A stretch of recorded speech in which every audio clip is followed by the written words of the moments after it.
सोनाक्षी का बदन बुखार से तप रहा था। ऊपर से रसोई की जिम्मेदारी। किसी तरह सब्जी चलाई जा रही थी। तभी उसका देवर मनोहर वहां पानी पीने आया।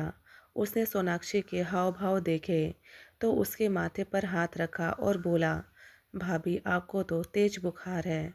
हाँ, सोनाक्षी ने कमजोर आवाज में कहा। सुबह कुछ नहीं था, दोपहर से अचानक मेरी तबीयत खराब हो गई। मनोहर ने कहा, आपने भैया को बताया? नहीं, वे तो परसों आने वाले हैं। वैसे भी बेकार परेशान होंगे। आज तो रात हो ही गई, बस कल की बात है। अरे लेकिन मनोहर की फिक्र कम नहीं हो रही थी, मगर सोनाक्षी ने उसे दिलासा देते हुए कहा, कोई बात नहीं, मामूली बुखार ही तो है। तुम जाकर अपनी पढ़ाई करो, खाना बनते ही बुला लूंगी। सोनाक्षी की नकल उतार कर चिढ़ाते हुए मनोहर ने उसके हाथ से बेलन छीना और बोला, लाइए मैं बना देता हूँ, आप जाकर आराम कीजिए। नहीं नहीं, लेट गई तो मैं और बीमार हो जाऊंगी। सोनाक्षी बैठने वालियों में से नहीं थी। वह बोली, हम दोनों मिलकर बना लेते हैं। और वह दोनों मिलकर खाना बनाने लगे। सोनाक्षी का पति रोहन कंपनी के किसी काम से 5 दिनों के लिए बाहर गया हुआ था। वह कर्मचारी तो कोई बहुत बड़ा नहीं था, लेकिन बस का भरोसेमंद था। सो किसी काम के लिए वह उसे ही भेजते थे।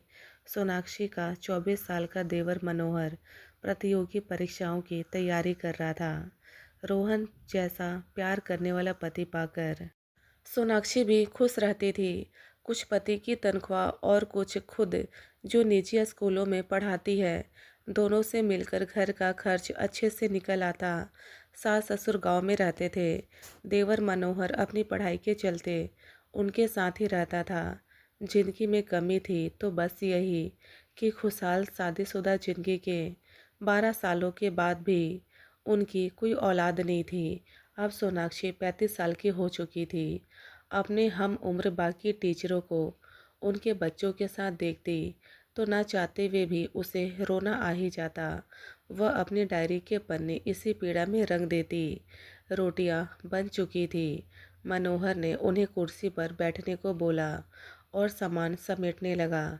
सोनाक्षी ने सिर पीछे की और टिका दिया और आंखें बंद कर ली। वातावरण एकदम शांत था। तभी वहां वही तूफान फिर से गरजने लगा, जिसका शोर सोनाक्षी आज तक नहीं भाप पाई थी। मनोहर की गर्दन धीरे से सोनाक्षी की ओर घूम चुकी थी। वह कनखियों से सोनाक्षी की फिटिंग वाली समीज में कैद उसके उभरे सीने को देखने लगा था। सोनाक्षी की सांसों के साथ जैसे जैसे उभार ऊपर नीचे होते, वैसे वैसे मनोहर के अंदर का शैतान जगता जाता।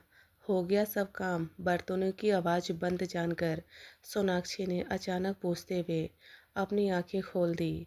मनोहर हकबका गया और बोला, हाँ भाभी, बस हो ही गया, कहकर मनोहर ने जल्दी जल्दी बाकी काम निपटाना और खाने की चीज़ों को उठाकर मेज पर ले गया। सोनाक्षी ने मुश्किल से 2 रोटियां खाई। वह भी मनोहर की जिद पर। वह जबरदस्ती सब्जी उसके प्लेट में डाल दे रहा था। खाने के बाद सोनाक्षी सोने जाने लगी तो मनोहर बोला, भाभी 15 मिनट के लिए आगे वाले कमरे में बैठिए ना, मैं आपके लिए दवा ले आता हूँ। अरे नहीं, रात भर में उतर जाएगा, सोनाक्षी ने मना किया। लेकिन मनोहर कहाँ मानने वाला था।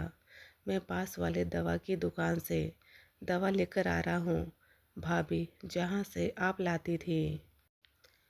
भाभी दरवाज़ा बंद कर लीजिए, मैं अभी आया, कहता हुआ वह निकल गया। सोनाक्षी ने दरवाज़ा बंद किया और सोफे पर पैर ऊपर करके बैठ गई। मनोहर ने तय कर लिया था कि आज तो वह अपने मन की करके ही रहेगा। इस बीच केमिस्ट की दुकान आ गई। क्या बात है मनोहर बाबू? केमिस्ट ने मनोहर को खोया सा देखा तो पूछा। मनोहर का ध्यान वापस दुकान पर आया। दवा चाहिए थी, उसने जवाब दिया। तो क्या यहाँ मिठाई मिलती है? केमिस्ट उसे छेड़ते हुए बोला। वह उसका पुराना दोस्त था। मनोहर मुस्कुरा उठा और कहा, अरे जल्दी देना, जल्दी देना, बड़बड़ाते हुए केमिस्ट ने हैरानी से उसकी ओर देखा। कौन सी दवा चाहिए, यह तो बता। मनोहर को याद आया कि उसने तो सचमुच कोई दवा मांगी ही नहीं है। उसने ऐसे ही बोल दिया, भाभी की तबीयत ठीक नहीं है, उन्हें बुखार है, जरा नींद की गोली देना। नींद की गोली बुखार के लिए? सोचते हुए केमिस्ट ने उसे देखा। वह खुद भी सोनाक्षी के हुस्न का दीवाना था। हमेशा उसके बारे में चटकारे लेकर बातें किया करता था। उसने मनोहर के मन की बात ताड़ ली। ऐसे बातों का उसे बहुत अनुभव जो था। उसने नींद की गोली के साथ ही बुखार की भी दवा दी। मनोहर ने लिफाफा जेब में रखा और तेजी से वापस चलने को हुआ कि तभी केमिस्ट चिल्लाया, अरे भाई, खुराक तो सुन ले। मनोहर को अपनी गलती का एहसास हुआ। वह काउंटर पर आया। केमिस्ट ने उसे डोज बताए और आंख मारते हुए बोला, यह नींद वाली एक से ज़्यादा मत देना, टाइट चीज़ है। अभी क्या बकवास कर रहा है? मनोहर के मन का डर उसकी ज़बान से बोल पड़ा। उसकी तो चोर की दाढ़ी में तिनका वाली हालत हो गई। वह जाने लगा। केमिस्ट पीछे से कह रहा था, अगली बार हमको भी याद रखना दोस्त। मनोहर उसको अनसुना करता हुआ आगे बढ़ गया। घर लौटने पर डोर बेल बजाते ही सोनाक्षी ने दरवाज़ा खोल दिया और बोली, यही बैठी थी लगातार। जी भाभी, आइए अंदर चलिए। मनोहर ने अपने माथे से पसीना पोंछते हुए कहा। सोनाक्षी अपने कमरे में आकर लेट गई।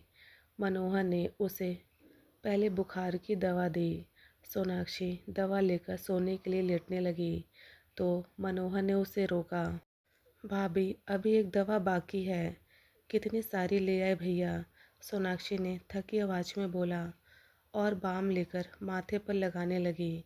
भाभी दीजिए, मैं लगा देता हूँ, कहकर मनोहर ने उसे बाम की डिब्बी ले ली और उसके माथे पर मलने लगा। थोड़ी देर बाद उसने सोनाक्षी को नींद वाली गोली भी खिला दी और लिटा दिया। मनोहर उसका माथा दबाता रहा। थोड़ी देर बाद उसने पुष्टि करने के लिए सोनाक्षी को आवाज़ दी, भाभी सो गई क्या? कोई जवाब नहीं मिला। मनोहर ने उसके चेहरे को हिला डुला कर भी देख लिया। कोई प्रतिक्रिया न पाकर वह समझ गया कि रास्ता साफ हो चुका है। मनोहर की कनपटियों में खून तेजी से दौड़ने लगा। वह बत्ती जलते ही छोड़ सोनाक्षी के ऊपर आ गया। मनोहर अपनी भाभी सोनाक्षी के सीने पर के साड़ी के पल्लू को हटा देता है। उसके ब्लाउज के सारे बटन्स को खोल के एक झटके से खोल देता है और उसके सीने पर के उभार को कसकर चूमने लगता है। पूरे जिस्म को ऊपर से नीचे चूमता है। उसने आज अपनी भाभी सोनाक्षी के साथ वह सब कुछ किया जिसका इंतजार उसे बेसब्री से था। मनोहर सुबह तक सोनाक्षी के जिस्म को चूमता रहा। मर्यादा के आवरण प्याज के छिलकों की तरह उतरते चले गए। कमरे में आए भूचाल से मेज पर रखी रोहन सोनाक्षी की तस्वीर गिरकर टूट गई। सब कुछ शांत होने पर मनोहर थक कर चूर चूर होकर सोनाक्षी के बगल में लेट गया। बस अब बुखार उतर जाएगा भाभी जी, इतना पसीना जो निकलवा दिया मैंने आपका। मनोहर बेशर्मी से बड़बड़ाया और सोनाक्षी की कुछ तस्वीरें खींचने के बाद उसे कपड़े पहना दिए। सोनाक्षी अब तक धीमे धीमे करा रही थी। मनोहर पलंग से उतरा और खुद भी कपड़े पहनने लगा। तभी उसकी नज़र आधी खुली दराज पर गई। भूल से सोनाक्षी अपनी डायरी उसी में छोड़ी हुई थी। मनोहर ने उसे निकाला और कपड़े पहनते पहनते उसके पन्ने पलटने लगा। अचानक एक पेज पर जाकर उसकी आंखें अटक गई। वह अभी अपनी कमीज के सारे बटन भी बंद नहीं कर पाया था, लेकिन उसको इस बात की परवाह नहीं रही। वह अपलक उस पन्ने में लिखे शब्दों को पढ़ने लगा। उसमें सोनाक्षी ने लिखा था, बस अब बहुत रो लिया, बहुत दुख मना लिया औलाद के लिए। मेरा बेटा मेरे पास था और मैं उसे पहचान ही नहीं पाई। जब से मैं यहाँ आई, उसे बच्चे के रूप में देखा, तो आज अपने कोख के बच्चे के लिए इतनी चिंता क्यों? मैं बहुत जल्दी मनोहर को कानूनी रूप से गोद लूँगी। मनोहर की आंखों के आगे अंधेरा छाने लगा। वह सिर पकड़कर वहीं बैठ गया और जोर जोर से रोने लगा। फिर भागकर सोनाक्षी के पैरों को पकड़कर अपना माथा उसे रगड़ते हुए रोने लगा। भाभी, मुझे माफ़ कर दो। यह क्या हो गया मुझसे? अचानक मनोहर का ध्यान सोनाक्षी के बिखरे बालों पर गया। उसने जल्दी से जमीन पर गिरी उसकी हेयर क्लिप उठाई और सोनाक्षी का सिर अपनी गोद में रखकर बालों को संवारने लगा। वह किसी मशीन की तरह सब कुछ कर रहा था। हेयर क्लिप अच्छे से उसके बालों में लगाकर मनोहर उठा और घर से निकल गया। अगली सुबह तकरीबन 8 बजे सोनाक्षी की आंखें खुली। उसका सिर अभी तक भारी था। घर में भीड़ लग चुकी थी। एक आदमी ने आखिरकार बोल ही दिया, देवर भाभी के रिश्ते पर भरोसा करना ही पागलपन है। सोनाक्षी के सिर में जैसे करंट लगा। वह सवालिया नज़रों से उसे देखने लगी। तभी इलाके के पुलिस इंस्पेक्टर ने प्रवेश किया और बताया, आपके देवर मनोहर की लाश पास वाली नदी से मिली है। उसने रात को खुदकुशी कर ली। सोनाक्षी का कलेजा मुंह को आने लगा। वह हड़बड़ाकर पलंग से उठी, लेकिन लड़खड़ाकर गिर गई। एक महिला सिपाही ने मनोहर के मोबाइल फ़ोन में कैद सोनाक्षी की कल रात वाली तस्वीरें उसे दिखाई और कड़क कर पूछा, कल रंगरलियां मनाते मनाते ऐसा क्या कह दिया लड़के से तूने जो उसने अपनी जान दे दी। तस्वीरें देखकर सोनाक्षी हैरान रह गई। अपनी शारीरिक हालत से उसे ऐसे ही किसी घटना का शक तो हो रहा था, लेकिन दिल अब तक मानने को तैयार नहीं था। वह फूट फूट कर रोने लगी। इंस्पेक्टर ने उस महिला सिपाही को अभी कुछ न पूछने का इशारा किया और बाकी औपचारिकताएं पूरी कर वहां से चला गया। धीरे धीरे औरतों की भीड़ भी छटती गई। रोहन का फ़ोन आया था कि वह आ रहा है, घबराए नहीं। लेकिन सोनाक्षी बस सुनती रही। उसकी सूनी आंखों के सामने मनोहर का बचपन चल रहा था, जब वह नई नई इस घर में आई थी। दोपहर तक रोहन लौट आया और भागते हुए सोनाक्षी के पास कमरे में पहुंचा। वह जड़वत अभी भी पलंग पर बैठी सुनने में ताक रही थी। रोहन ने उसके कंधे पर हाथ रखा, लेकिन सोनाक्षी का शरीर एक और लुढ़क गया। सोनाक्षी सोनाक्षी चीखता हुआ रोहन उसे झकझोरे जा रहा था, पर सोनाक्षी कभी न जागने वाली नींद में सो चुकी थी।